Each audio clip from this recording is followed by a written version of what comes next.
하나님께 좋게 하라 라는 제목으로 말씀을 전하고자 합니다.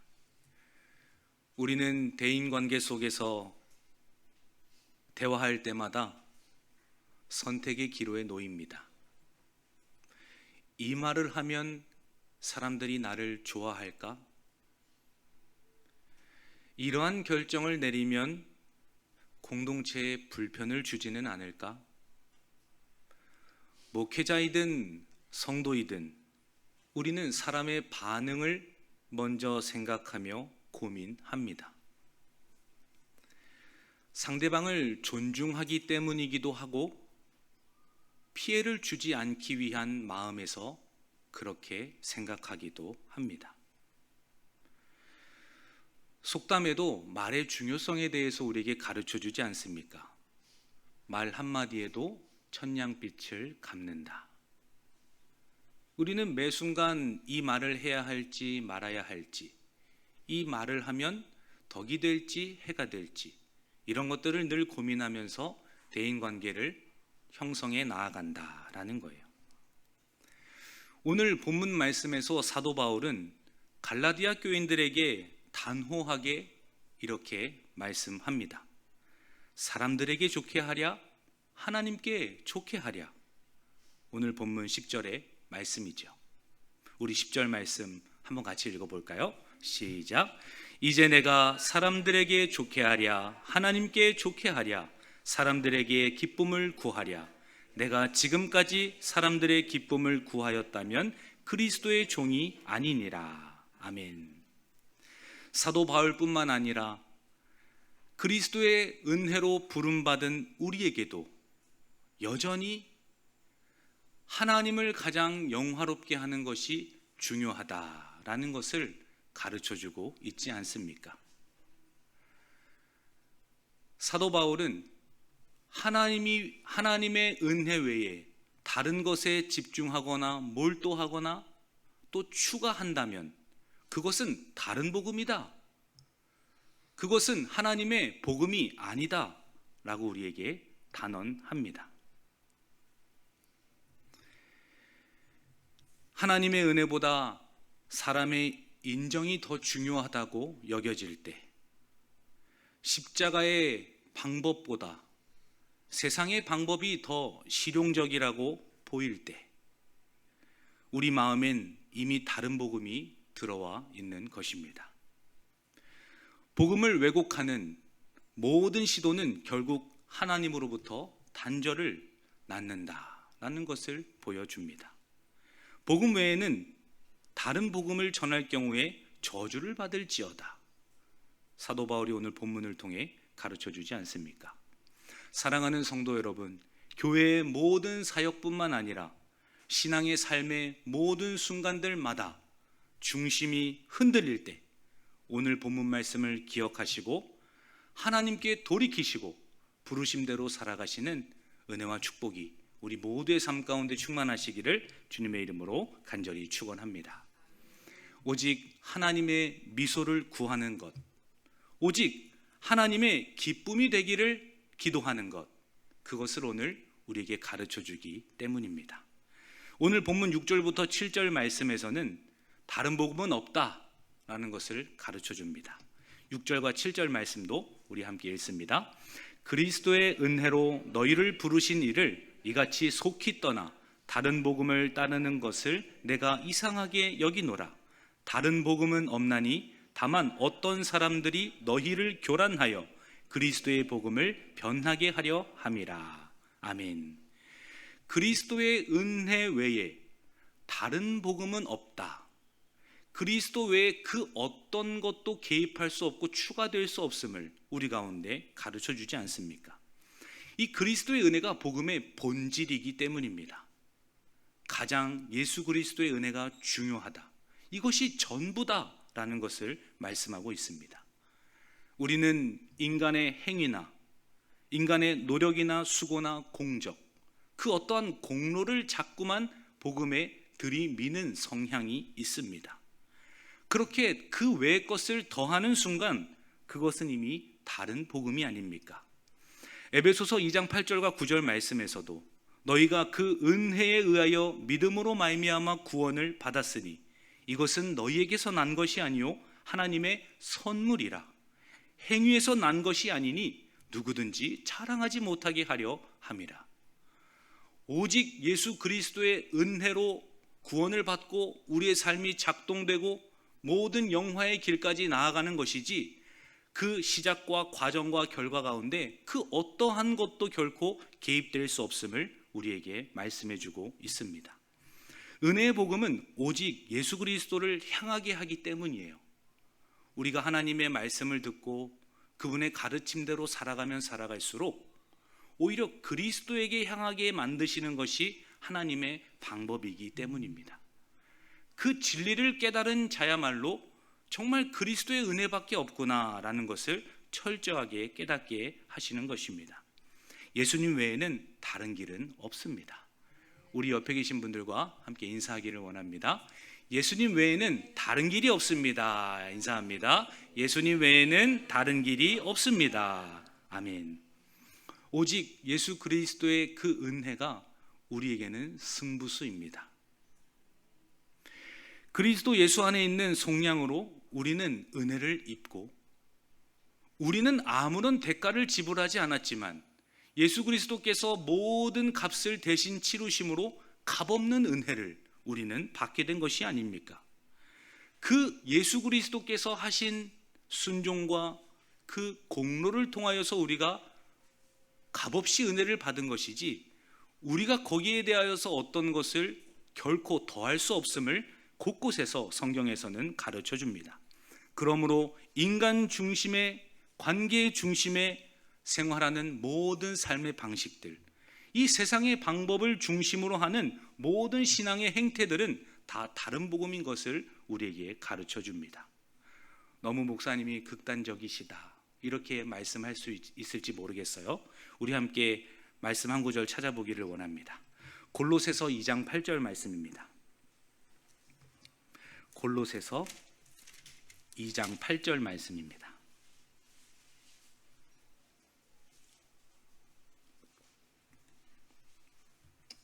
골로새서 2장 8절 함께 읽습니다. 누가 철학과 헛된 속임수로 너희를 사로잡을까 주의하라. 이것은 사람의 전통과 세상의 초등학문을 따름이요 그리스도를 따름이 아니니라. 아멘. 세상의 풍조와 시대마다 변하는 사조가 결코 우리를 사로잡지 못하게 하라라고 말씀합니다. 어제도 대신방 기간 중에 한 가정을 방문하였습니다. 가정의 머리가 누구이신가? 우리 집의 머리가 누구이신가? 라는 질문을 드렸을 때 당연히 남편을 향하여서 손짓을 합니다. 이것이 오늘날 가당키나 한 이야기입니까? 남성과 여성이 평등한 시대, 교육도 모든 삶의 전반적인 혜택도 이제는 별로 격차가 느껴지지 않는 오늘날의 시대적인 풍조와 그런 흐름들이 있지 않습니까? 그런데 성경에서는 곳곳에서 교회의 질서, 가정의 질서에 대해서 우리에게 가르쳐 주지 않습니까?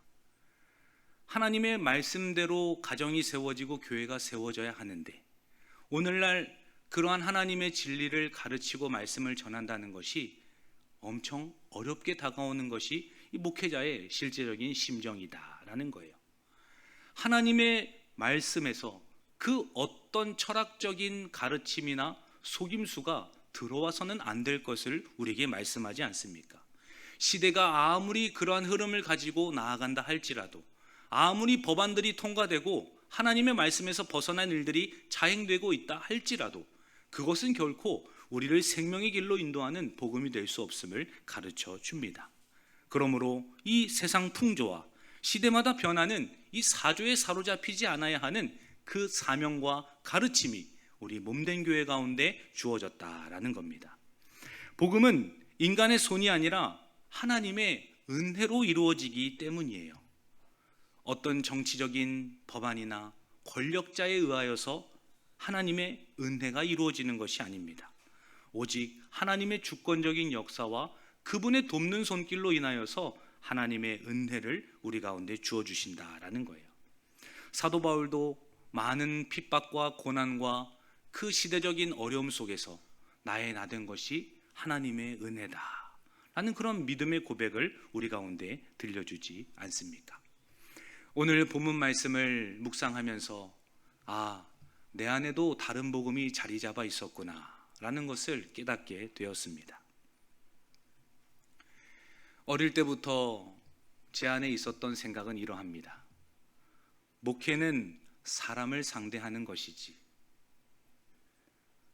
하나님의 말씀을 사람에게 증거하는 것이지, 그러므로 한 사람 한 사람을 소중하게 여기는 것, 이것은 너무나도 중요한 것이다. 그러므로 한 영혼이 상처받지 않기 위하여서 말조심, 행동조심, 모든 것을 겸손하게 행해야 한다. 그것이 틀리다는 말이 아닙니다. 그러나 그러한 뿌리 깊은 생각들이 제 안에 저도 모르는 사이에 자리를 잡고 있었다라는 거예요. 성도분들이 시험 들까봐, 혹여나 실족할까봐, 오히려 함께 교회를 세워가야 하고 그 영혼들을 돌봐야 함에도 그렇게 하지 못하는 다른 복음이 개입되어 있는 저의 신앙과 목회를 보게 되었다라는 겁니다. 오히려 부목사일 때는 더 성경적이었던 것 같아요. 제가 최종 결정권자가 아니고 담임 목사님이 뒤에서 다 울타리를 쳐주지 않습니까? 그러므로 사역 중심으로, 일 중심으로 모든 것을 거침없이 해 나아갈 수 있었어요. 바쁜 행사가 주기별로 돌아옵니다. 수많은 일정들을 소화해야 돼요. 그리고 평상시에도 건물이 7층이나 되었는데 그 건물들을 1층부터 꼭대기까지 다 관리해야 하는 그런 최종적인 관리를 했던 경험도 있습니다. 혼자는 할 수 없는 이 수많은 일들을 감당해야 하니 장로님들이, 또 권사님들이, 안수집사님들이 당연히 도와주셔야지만 일들이 이루어지는 것 아니겠어요? 오죽하면 식당의 바닥에 타일을 전체 다 드러내고 다시 타일을 재작업하는 일들, 이러한 모든 일들을 곳곳마다 다 총괄로 책임하면서 일들을 진행하였습니다. 부목사 때는 그런 것이 거침이 없었어요. 그러나 청빙을 받고 담임 목사가 되니 혹여나 사역 중심, 일 중심으로 가다가 가뜩이나 바쁜 직장 생활을 하는 우리 성도님들이, 혹여나 피곤해서 조금이라도 더 쉬어야 하는 우리 성도님들이 상처를 받지는 않을까, 실족을 하지는 않을까, 이러한 걱정과 염려 때문에 뭔가 자신감 있게 담대하게 일들을 진행한다는 것이 오히려 담임 목사가 되니 쉽지 않았다라는 겁니다. 도리어 그러다 보니 의논을 해야 할 것을 의논하지 못하였고, 부탁해야 하는 것을 부탁하지 못하였고, 권면해야 할 때 제대로 권면하지 못하였던 이런 지나친 관계 중심적인 생각들이 제 안에 다른 복음으로 자리 잡고 있었다라는 겁니다. 복음적으로 그리스도께로 인도해야 함에도 불구하고 오히려 그 상대방을 이해하고 배려하고 또 존중한다는 이유 때문에 그리스도께로 바르게 인도하지 못한 것은 아닐까라는 그러한 마음들이 제 안에 발견되었다라는 겁니다. 오늘날 교회 안에 다른 복음은 어떤 형태로 드러납니까? 나타납니까? 세상적인 성공이나 사람의 인정이 그 복음의 자리를 차지하고 있지는 않는가라는 겁니다. 복음의 중심은 나의 노력이 아닙니다. 우리의 생각이 아닙니다. 오직 그리스도의 은혜에 집중하는 것이고, 그 은혜에 집중한 자들이 삶의 아름다운 반응으로, 삶의 열매들로 우리가 모든 일들을 행하는 것이 아니겠습니까? 사랑하는 성도 여러분, 관계 중심, 사람 중심으로 교회 생활과 가정을 운영하는 것이 아니라 하나님이 기뻐하시는 뜻대로 가정과 교회를 세워가시는 우리 광문의 성도님들 되시기를 주님의 이름으로 간절히 축원합니다. 어제 안수 집사님 가정에 신방을 하면서 방문을 하였습니다. 그 대화 중에 지나간 교회 학생들에 대한 말씀을 해주셨어요. 관계가 너무 좋았다는 겁니다. 그 아이를 오랜 시간 교육했고 양육했고 너무나도 가까운 사이처럼 관계가 좋았다는 거예요. 그런데 오늘날 교회에 남아있지 않아서 너무 마음이 어렵습니다. 그러한 말씀을 해주셨어요. 복음 중심으로 아이들에게 사역을 가르치고 교육을 하고 양육을 했어야 했는데 미안하다는 그러한 고백을 하셨습니다. 이야기를 듣는데 제가 정신이 다 번쩍을 하더라고요. 내일 본문 말씀인데 그러한 말씀을 제가 신방 때 들으니까 한 번 더 내 마음을 다잡아야 되겠구나. 정말 하나님 말씀 중심으로 우리 성도분들을 인도해야 되겠구나, 이러한 생각을 하게 되었다라는 겁니다. 예수님께로 더 가까이 이끌어 갈 것입니다. 그러할 때 때로는 마음에 상처가 생기더라도, 딱지가 앉으시더라도 함께 온 교회가 한 마음으로 한 방향으로 나아가는 주님의 은혜와 축복이 있기를 주님의 이름으로 간절히 축원합니다. 왜냐하면 이 다른 복음을 전하는 자들에게는 저주가 있기 때문입니다. 우리 8절과 9절 말씀도 오늘 이어서 읽습니다. 그러나 우리가 혹은 하늘로부터 온 천사라도 우리가 너희에게 전한 복음 외에 다른 복음을 전하면 저주를 받을지어다. 우리가 전에 말하였거니와 내가 지금 다시 말하노니 만일 누구든지 너희가 받은 것 외에 다른 복음을 전하면 저주를 받을지어다. 아멘. 사도들이라 할지라도, 하늘로부터 온 천사들이라 할지라도, 그 어떤 누구라도 다른 복음을 전할 경우에, 예수 그리스도의 은혜에 대한 복음 외에 다른 것을 추가할 경우에, 더할 경우에 하나님께서는 누구든지 저주를 받을 것이다 라고 우리에게 말씀해 주지 않으십니까? 다른 복음을 전하면 저주를 받습니다. 저주는 무엇을 의미합니까? 하나님의 심판, 진노, 멸망에 넘겨진 상태를 의미하지 않습니까? 이 다른 복음을 첨가하는 것, 그것은 단순한 실수라고 볼 수 없는 것입니다. 하나님의 주권에 대한 반역이고 하나님의 말씀에 대한 거역인 것을 우리에게 가르쳐 주십니다. 사도 바울도 고린도 교회에게 이렇게 말씀을 증거하였습니다. 고린도후서 11장 4절입니다. 만일 누가 가서 우리가 전파하지 아니한 다른 예수를 전파하거나 다른 복음을 받게 할 때에는 너희가 잘 용납하는구나. 오히려 진정한 복음의 본질을 이야기할 때에는 너희가 피하려고 하고 미련하다고 생각하고 그것이 전부가 아닐 거라고 이야기하였지만, 다른 것을 첨가해서 조금 희석해서 복음을 너희들에게 제시하니 오히려 너희들이 그것을 귀한 것으로, 오히려 소중하게 용납하는 것을 내가 보았다 하면서 질책하는 것을 또한 보지 않습니까? 복음을 변질시키는 자는 누구든지 저주를 받는 것입니다.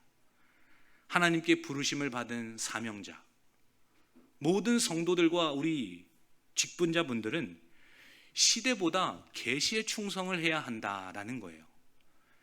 시대적인 흐름이 그러하니, 요즘 아이들이 이러하니, 요즘 성도들이 이러하니, 요즘 목회자와 직분자들이 이러하니 라는 그러한 말로 우리가 서로를 대하는 것이 아니라 하나님의 말씀인, 우리에게 보여주시고 계시해 주신 그 말씀에 근거하여서 우리가 충성을 다해야 한다라는 겁니다. 세상의 풍조도 시대적 사조도 늘 변하기 때문이에요. 시대마다 흐름들이 바뀌고 트렌드가 변하고 유행이 달라지지 않습니까? 이 세상은 그때그때마다 달라져요. 그러나 하나님의 말씀은 변함이 없으시고 어제나 오늘이나 동일하기 때문입니다. 다른 사람이나 환경이나 시대를 바라보는 것이 아니라 영원히 변하지 않으시는 하나님을 바라보시기를 주님의 이름으로 간절히 축원합니다. 사도 바울도 본인의 사명을 이렇게 표현합니다. 나의 달려갈 길과 주 예수께 받은 사명, 곧 하나님의 은혜의 복음을 증언하는 일을 마치려 하면은 나의 생명을 조금도 귀한 것으로 여기지 아니하노라. 복음의 부르심을 받은 자들의 그 사명은 복음을 지키는 것이기 때문이에요. 내가 우리 교회에서, 우리 가정에서, 나를 보내신 그 어떤 곳에서 복음을 내가 지켜내고 있는가? 정말 부르심을 받은 자답게 다른 복음으로 내가 자녀를 양육하고 직장 생활을 하고 교회를 세워가는 것이 아니라 그리스도의 말씀과 은혜를 중심으로 나아가고 있는가? 이거를 우리가 돌아보아야 한다라는 겁니다. 지난 주일 광고 시간에 한 주 동안 요일을 정해서 기도에 힘써 주시기 바랍니다. 이러한 독려하는 광고를 드렸습니다. 실제적으로 요일을 정해서 새벽에 나오시는 분들도 계시고, 또 조금은 어려워서 수요 예배, 수요 기도에 나오시는 분들도 계셨습니다. 그리고 금요일 날 또 마음을 모아서 다 같이 예배 자리를 또 참석을 하셨죠. 그동안 주일에만 보았던 우리 성도님들이 수요 기도회 때 들어오시니까 제가 순간적으로 당황을 해서 오늘이 무슨 요일인가? 이러한 생각을 하기도 하였습니다. 그 당황한 것도 잠시, 마음 가운데에는 너무 기쁨이 있는 거예요. 그렇지, 하나님께서는 이것을 원하시는 것이지, 오히려 하나님이 더 기뻐하시겠다, 그런 마음에 큰 감동을 받기도 하였습니다. 하나님 앞에 너무 부끄럽기도 하고 죄송하기도 하고, 또 성도분들께는 미안한 마음이 크게 자리를 잡았어요. 성도들을 사랑한다고 말하면서 기도의 자리로 인도하지 않고 사명의 자리로 인도하지 않았던 그 순간들을 하나님 앞에 얼마나 회개했는지 모릅니다. 그러한 교회의 분위기와 흐름 속에서 하나님께서 마음 가운데 강한 깨달음과 인사이트들을 주셨어요. 하나님의 저주를 받고 싶지 않습니다. 저 또한 그렇고 우리 교회가 그러하기를 원합니다. 다른 복음이 아니라 예수 그리스도의 복음으로 무장하시는 우리 성도님들 되시기를 주님의 이름으로 간절히 축원합니다. 주님께서는 왜 이렇게 복음을 엄격하게 다루시는 것일까요? 왜 저주를 부을 것이다 2번이나 8절과 9절에서 그렇게 선포를 하시는 것일까요? 이 복음이 생명의 유일한 길이기 때문입니다. 다른 어떤 방법으로도 생명을 얻을 길이 없기 때문에 하나님은 단호하신 거예요. 로마서 1장 16절 말씀에서도 복음은 모든 믿는 자에게 구원을 주시는 하나님의 능력이라. 나의 사랑과 나의 섬김과 나의 순종이 복음이 아니라 오직 예수 그리스도를 통한 하나님의 말씀인 능력, 그 십자가의 복음만이 하나님의 능력임을 우리 가운데 가르쳐 줍니다. 그러므로 다른 복음은 없습니다. 멸망으로 이끄는 것이 아니라, 저주의 자리로 인도하는 것이 아니라 하나님 앞으로 인도하시는 우리 모두가 되기를 간절히 바랍니다. 이 복음을 변형하는 것, 복음을 다르게 만드는 것은 하나님의 완전한 계시를 우리가 훼손하는 것이기 때문이에요. 그러한 죄악이기 때문입니다. 교회는 복음의 순수성을 지켜야 합니다. 다른 어떠한 어려움이 있을지라도 복음의 순수성, 그 교회의 본질을 잃어버리지 않아야 한다라는 것입니다. 우리 마지막으로 10절 말씀 이어서 함께 읽습니다. 이제 내가 사람들에게 좋게 하랴, 기쁨을 구하랴. 내가 지금까지 사람들의 기쁨을 구하였다면 종이 아니니라. 아멘. 마지막으로 우리는 하나님의 기쁨을 구해야 합니다. 사람의 기쁨이 아니라 하나님의 기쁨을 구해야 하는 그 사람들이 되어야 한다라는 겁니다. 여기서 좋게 하다라는 의미는 설득하다, 기쁘게 하다라는 의미가 담겨 있습니다. 사도 바울의 사역의 동기, 이 원인이 바로 여기에 있었기 때문이에요. 하나님을 기쁘시게 하려고, 하나님을 어떻게든 설득하게 하려고 하였던 본인의 사역의 원동력, 그것이 사도 바울이 추구하는 분명한 선인 것입니다. 사람의 인정이 중요한 것이 아니라 하나님의 인정을 추구했던 사람이 바로 사도 바울이 아닙니까? 주님께서도 말씀하셨어요. 요한복음 8장 29절 말씀에서 나를 보내신 이가 나와 함께 하시도다. 나는 항상 그의 기뻐하시는 일을 행함으로 그가 나를 혼자 두지 아니하셨느니라. 예수님께서도 항상 사람을 대하시면서도 그 영혼을 불쌍히 여기면서도 하나님의 뜻에 벗어나지 않기를 내가 기뻐하고 또 하나님도 기뻐하셨다라고 가르쳐 주십니다. 복음을 위한 모든 사역의 기준은 사람의 기쁨이 아니라 하나님의 기쁨이 되어야 합니다. 그리스도의 종은 사람의 박수를 구하지 않는 자이기 때문이에요. 하나님의 미소를 구하는 자들이기 때문입니다. 제가 이러한 깨달음을 언제 처음 보게 되었는가 곰곰이 생각을 해보니 지난 주일 우리 장로님과 당회에서 대화를 할 때였습니다. 장로님과 함께 대화를 하면서 서로의 생각들을 공유하고 수많은 시간을 함께 대화를 하였어요. 그때 조금씩 저의 생각이 바뀌고 깨지기 시작하면서 또 평일에 기도하는 그 시간에 우리 원로 목사님과 사모님께서 요즘 평일에 계속 기도를 하시잖아요. 그때 같이 기도하면서 더 선명하게 보여주셨기 때문이에요. 다른 복음을 깨닫게 하신 겁니다.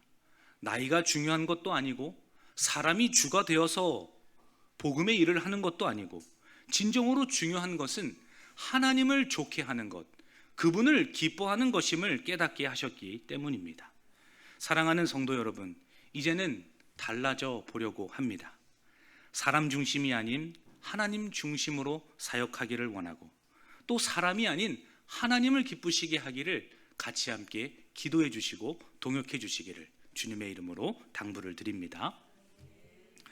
이번 한 주 동안 여러 교회를 탐방하였습니다. 우리 시차례에 있는 한별교회에서는 토스트 사역을 하신다고 하셔서 미리 가서 준비하시는 것, 또 사람들을 대하는 것, 그 모든 것들을 보았어요. 그리고 여기 고잔동에서 또 다른 교회에서는 호떡 전도를 하신다고 하더라고요. 푸드트럭에서 무료로 호떡을 나누어 주시면서 전도를 하신다고 합니다. 아직 가보진 못했으나 일정이 잡혀 있고, 또 병점 쪽에서는 수요 기도회를 오전에 드리고 같이 함께 예배 후에 다 같이 전도를 나가신다고 하셔서 그것도 탐방을 하여서 견학을 다녀오려고 합니다. 제 안에서 변화를 시도하려고 하고 교회의 사명인 전도와 선교에 대하여서 초점을 맞추고 나아가야 하지 않겠는가, 이러한 생각들을 하게 되었다라는 것입니다. 하나님의 기쁨과 교회의 사명에 집중을 해야 할 것입니다. 저뿐만 아니라 우리 온 성도가 그렇게 해야 할 것입니다. 아버지의 뜻이 가장 중요하기 때문이 아닙니까? 사랑하는 성도 여러분, 조금 힘에 부치더라도, 지금과 다르게 무리가 오더라도, 때로는 거칠게 사역들이 표현될지라도 함께 해 주시겠습니까? 네, 한 번 더 여쭤보겠습니다.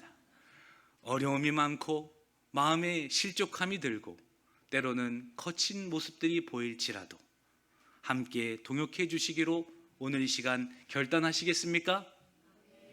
네, 감사합니다. 우리 성도분들의 도움이 없다면 아마 아무것도 저 같은 사람은 하지 못할 것입니다. 그러나 하나님께서 복음의 순수함을 지키려고 하는 우리 몸된 교회 광문교회를 통하여서 하나님께서 우리가 상상하지도 못하는 그러한 위대한 일들을 허락해 주실 줄 믿습니다. 사람을 기쁘게 함과 하나님을 기쁘게 함은 구별되어야 합니다. 사람의 반응보다 하나님의 뜻을 우리는 먼저 구해야 할 것입니다. 그것이 하나님을 기쁘시게 하는 삶이 아닙니까? 사랑하는 성도 여러분, 교회의 모든 사역은 인간의 평판보다 하나님의 기쁨을 추구해야 할 것입니다. 돌아오는 한 주도 나의 삶 속에서 어떻게 하면 하나님을 기쁘시게 할 수 있을까? 무엇을 하나님께서 정말 원하고 계실까? 그것을 기도하시면서 경건의 훈련에 힘을 쓰시고 또 기도의 자리에서 주님과 깊은 사귐을 나누시는 우리 성도님들 되시기를 주님의 이름으로 간절히 축원합니다. 하나님 아버지, 감사합니다. 사람을 좋게 하랴 하나님을 좋게 하랴 사람을 기쁘게 하였더라면 그리스도의 종이 아니니라 말씀을 가르쳐 주셨습니다.